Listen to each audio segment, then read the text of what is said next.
सुशांत सिंह राजपूत ने आत्महत्या की, लेकिन योजनाबद्ध तरीके से सुशांत सिंह राजपूत के चचेरा भाई भारतीय जनता पार्टी का विधायक है और आत्महत्या के 40 दिन बाद एक एफआईआर दर्ज होती है। सुशांत सिंह के पिता पटना में एफआईआर दर्ज कराते हैं नीतीश कुमार की सरकार की मदद से कि रिया चक्रवर्ती जो सुशांत सिंह राजपूत की मित्र थी, उसने 15 करोड़ के गबन करने के लिए सुशांत सिंह की हत्या कर दी। ये पहली बात मैं आपको कहना चाहता हूँ। उसी मुकदमे की आड़ में जब यह मुकदमा शुरू हुआ, उसके बाद में रिया चक्रवर्ती का यह 25 जुलाई का जिक्र है और 25 जुलाई को ही सुब्रमण्यम स्वामी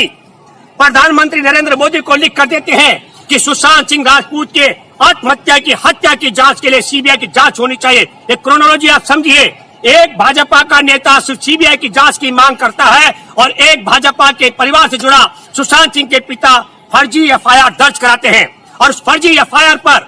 जब मीडिया ट्रायल शुरू होता है तो 9 अगस्त 10 अगस्त को सुप्रीम कोर्ट में दरवाजा खटखटाती है रिया चक्रवर्ती और कहती है मीडिया ट्रायल हो रहा है, मैंने 15 करोड़ रुपए का कोई गबन नहीं किया, 15 रुपए नहीं लिए सुशांत के खाते से और मैंने सुशांत सिंह की हत्या नहीं की है। और सुप्रीम कोर्ट में बैठे जजों ने मीडिया ट्रायल पर प्रतिबंध नहीं लगाया, उसकी सजा वो लड़की आज भी भुगत रही है। यही नहीं, 19 अगस्त को सुप्रीम कोर्ट में बैठे जजों ने वो जो झूठी आज सिद्ध हो चुकी है सुशांत सिंह राजपूत की हत्या और 15 करोड़ रुपए गबन के मामले में जो एफआईआर दर्ज सुशांत के पिता ने दर्ज कराई थी पटना में, उसी एफआईआर को सुप्रीम कोर्ट ने कहा यह सही है और सुप्रीम कोर्ट के फैसले के बाद सीबीआई की जांच शुरू होती है 19 अगस्त से और 23 अगस्त को सीबीआई की टीम मुंबई में घोषणा करती है। क्या कहती है? सुशांत सिंह राजपूत की आत्महत्या के बाद उसके पोस्टमार्टम को आनंद फानंद में कराया गया, यह संदिग्ध है। मैं दूसरी बात कहना चाहता हूं, उसी समय ऑल इंडिया इंस्टीट्यूट मेडिकल की टीम तैनात होती है जो सुशांत सिंह राजपूत ने हत्या हुई है या आत्महत्या की है। सुशांत सिंह राजपूत ने आत्महत्या की, दिल्ली के ऑल इंडिया इंस्टीट्यूट मेडिकल के डॉक्टरों की टीम को शर्म और अफसोस की बात है 43 दिन लग जाते हैं ये बताने में कि सुशांत सिंह राजपूत की हत्या नहीं हुई थी, उसने आत्महत्या की थी। मैं बधाई देना चाहता हूं मुंबई के उन पुलिसकर्मियों को, उन डॉक्टरों को जिन्होंने तत्काल जो जांच पड़ताल में ये रिजल्ट निकाल दिया था कि सुशांत राजपूत की हत्या नहीं की गई थी, सुशांत राजपूत ने आत्महत्या की थी। सीबीआई की पूरी टीम जून में आत्महत्या होती है और अगस्त से जांच शुरू करते हैं 2 महीने बाद और कह देते हैं 2 महीने ज्यादा समय के बाद और कहते हैं इसका मतलब यह हुआ कि मुंबई की पुलिस में सीबीआई में बैठे लोग नालायक हैं और मुंबई की पुलिस में लायक पुलिसकर्मी बैठे हैं जिन्होंने दूध का दूध और पानी का पानी किया। 43 दिन बाद सुप्रीम कोर्ट के आदेश के बाद जो जांच पड़ताल चल रही थी, एम्स ने भी कह दिया कि आत्महत्या का मामला है। अब मैं आप सब लोगों के माध्यम से एक बात कहना चाहता हूं कि हमारे देश में यूपीएससी की तैयारी करने वाली छात्रा जो शिक्षिका भी है, उसको जानकारी नहीं है कि सुशांत सिंह राजपूत ने आत्महत्या की थी। क्यों? क्योंकि हमारे देश के टेलीविजनों ने, अखबारों ने, पत्रिकाओं ने करीब 20,000 हिस्टोरियल आर्टिकल लिखे गए। मैं आपके माध्यम से आप सब लोगों से कहना चाहता हूं, योजनाबद्ध तरीके से नरेंद्र मोदी की सरकार ने अपनी सारी नाकामियों को छिपाने के लिए ब्राह्मण परिवार में जन्मी एक फौजी की बेटी रिया चक्रवर्ती के मान और सम्मान को तार तार किया और सुप्रीम कोर्ट में बैठे जज भी उतने ही इसके भागीदार हैं। अब मैं आपके माध्यम से एक बात कहना चाहता हूं कि सुप्रीम कोर्ट में बैठे मुख्य न्यायाधीश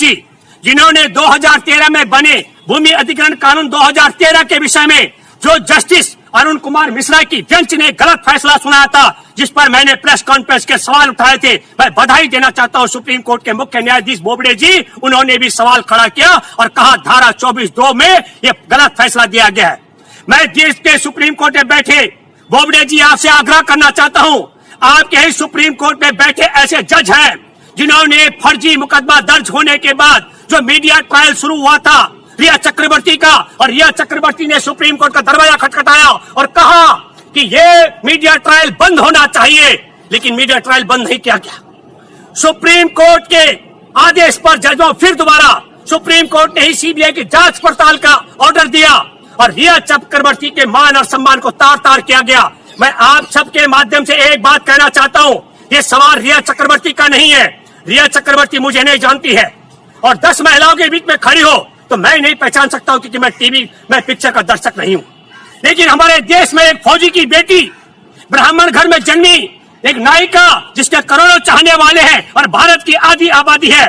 वो सुप्रीम कोर्ट के जजों के गलत फैसले का शिकार हुई है। और आज जबकि दिल्ली में ऑल इंडिया इंस्टीट्यूट मेडिकल ये कह चुका है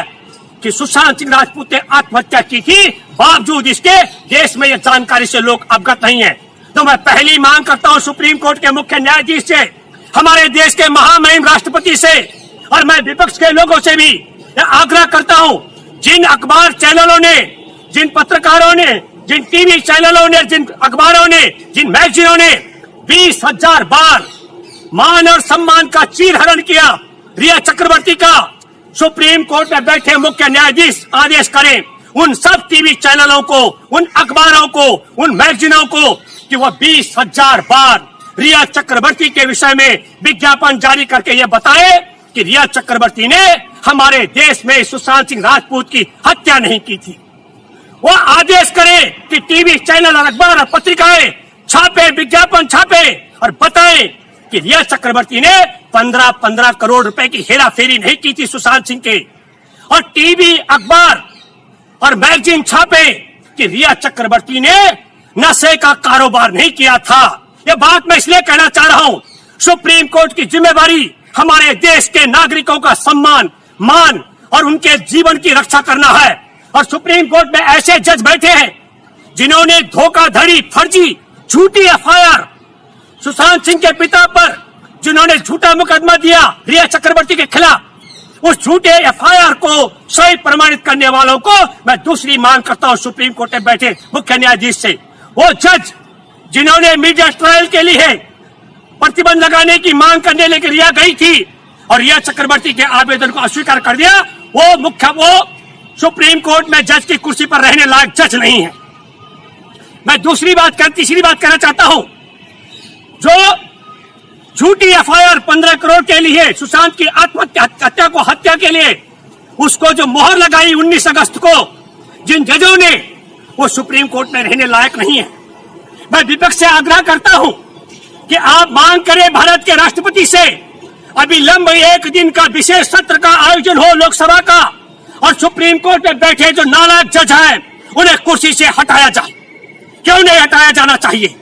उनकी जिम्मेदारी हमारे देश की बेटियों की, देश के नागरिकों की मान और सम्मान की हिफाजत की है, या उनके मान सम्मान को तार-तार करने की? और मैं मांग करता हूं हमारे देश के राष्ट्रपति से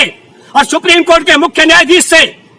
और मैं विपक्ष से भी मांग करता हूं 1 दिन का लोकसभा का सत्र बुलाया जाए और न्याय हो। जिन अखबार और टेलीविजन और पत्रिकाओं ने तार-तार किया है रिया चक्रवर्ती के मान और सम्मान को, उसे हत्यारी बताकर, 15 करोड़ का लालची बता करके और नशे का कारोबारी बता करके वो विज्ञापन छापे कि उसने ये सब नहीं किया था, और नहीं तो उन सब के लाइसेंस कैंसिल कर दिए जाए। इसलिए मैं ये बात आपसे कहना चाहता हूं, क्या कारण है कि भारत में, मैं ये चौथी मांग करना चाहता हूं, हमारे देश में सीबीआई से लेकर ईडी तक और आयकर विभाग से लेकर के नारकोटिक्स विभाग लगा करके रिया चक्रवर्ती को बदनाम कराने वाले नरेंद्र मोदी को कुर्सी से हटाकर क्यों नहीं हथकड़ी लगाकर जेल में डालना चाहिए? एक फौजी की बेटी को अपहरित करने के लिए, झूठे मुकदमे में फंसाने के लिए हमारे देश की 4 एजेंसियां लगाई। अरे मोदी, ये 4 एजेंसियां लगाते हमारे पुलवामा में 40 जवानों की हत्या किसने की, इस जांच के लिए लगाते। जवानों का जो इंश्योरेंस का पैसा जमा नहीं हुआ, इस जांच के लिए लगाते। आरडीएक्स कहां से आया 300 किलो, इसकी जांच करवाते। आतंकवादियों को आने से रास्ता किसने दिया मोदी राज में, इसकी जांच कराते।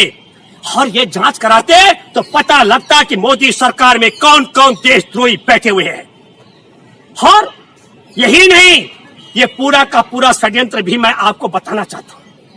क्या कारण है कि रिया चक्रवर्ती के मान और सम्मान को सुप्रीम कोर्ट में बैठे जजों की मदद से और मुख्यमंत्री नीतीश से लेकर नरेंद्र मोदी ने हर टीवी और अखबारों में बैठे गोदी मीडिया ने तार-तार किया? क्योंकि 20,000 स्टोरियां हमारे देश में लगनी थी कि हमारे गलवान घाटी के सैनिकों को निहत्था मोदी तूने क्यों मरवाया। हमारे देश में 2000 और 500 के नए नोट छपे,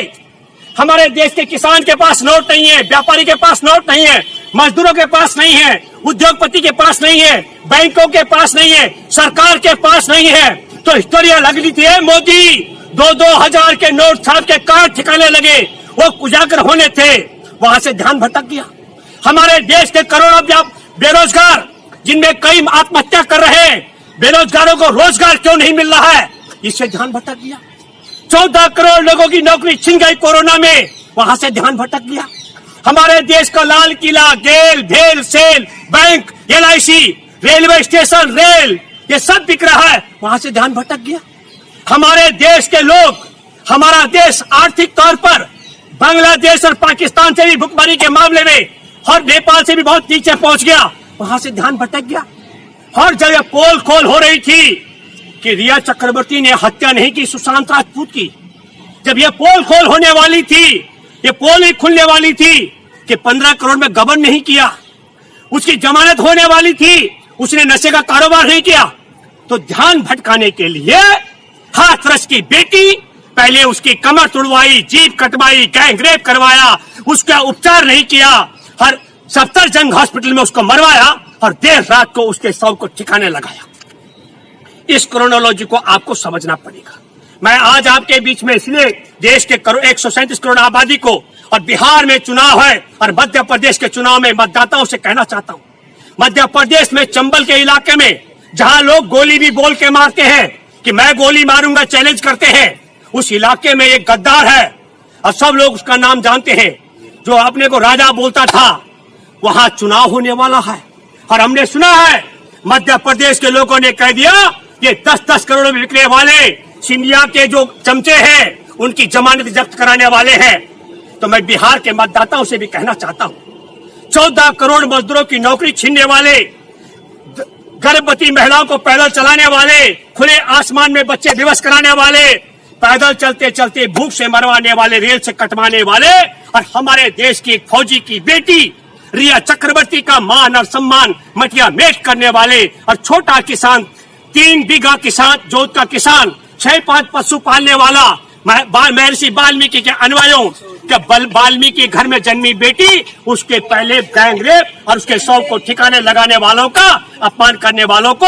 आप लोगों को सबक सिखाना पड़ेगा। और हमारे देश के करोड़ों बेरोजगार जो पहले से घूम रहे थे और 14 करोड़ और बेरोजगार करने वालों का आपको सुपड़ा साफ करना पड़ेगा। मैं ये आग्रह आपके साथ करने आया हूं कि सुप्रीम कोर्ट की जिम्मेदारी हमारे देश के नागरिकों के मान और सम्मान की और जीवन की रक्षा की हिफाजत के लिए होती है, लेकिन मोदी है तो मुमकिन है जब फौजी की बेटी का मान सम्मान, हमारे देश में महर्षि वाल्मीकि के अनुयायियों के परिवार की, हाथरस की बेटी का शव का निशान सब ठिकाने लगाया जा सकता हो, फर्जी मामले में फंसाया जा सकता हो, वही षड्यंत्र आज हाथरस में किया जा रहा है। हाथरस में जिसकी बेटी के साथ में गैंग रेप हुआ, रीढ़ की हड्डी तोड़ी गई, जुबान काटी गई, जहां देर रात को उसके शव को ठिकाने लगाया गया, अब उसी के परिवार को फंसाने का षड्यंत्र चल रहा है। तो मैं आप सब लोगों से आग्रह करना चाहता हूं कि जिन्होंने हमारे देश में अपनी सारी नाकामियों को छिपाने के लिए मोदी सरकार ने जिस तरीके से पहले रिया चक्रवर्ती को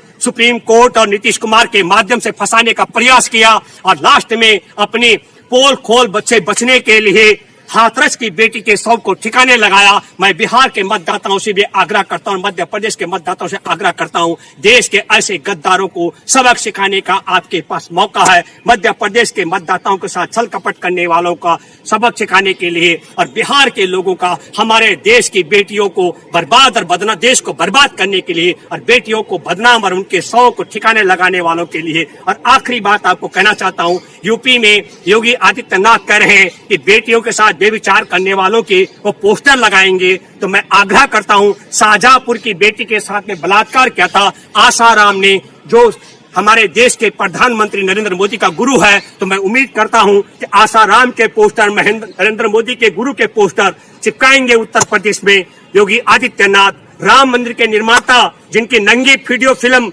दुनिया ने देखी है, वो बताए योगी आदित्यनाथ वो बलात्कार था, वो रासलीला थी कि रामलीला थी या वो उनकी संघ की लीला थी। हम मानते हैं कि वो बेविचार है। क्या वो चिन्मयानंद के पोस्टर लगाएंगे? क्या शेंगर जिसने अपनी चचेरी बहन के साथ किया बलात्कार, उसके पोस्टर लगाएंगे, ये देखना रोचक होगा। मैं आप सब लोगों से आग्रह करता हूं, हमारे देश में डंके की चोट पे कहा जा रहा है मंदिर बनाया जाएगा, तो क्या मंदिर बनाने के लिए देशवासियों को भिखारी और सबके हाथ में कटोरा पकड़ाया जाएगा क्या? अब आपको तय करना है कि मंदिर के आगे कटोरा लेके खड़ा होना चाहिए कि देश को तरक्की के रास्ते पर ले जाने के लिए देश की व्यवस्था को ठीक करना होगा। धन्यवाद। जय हिंद, जय भारत।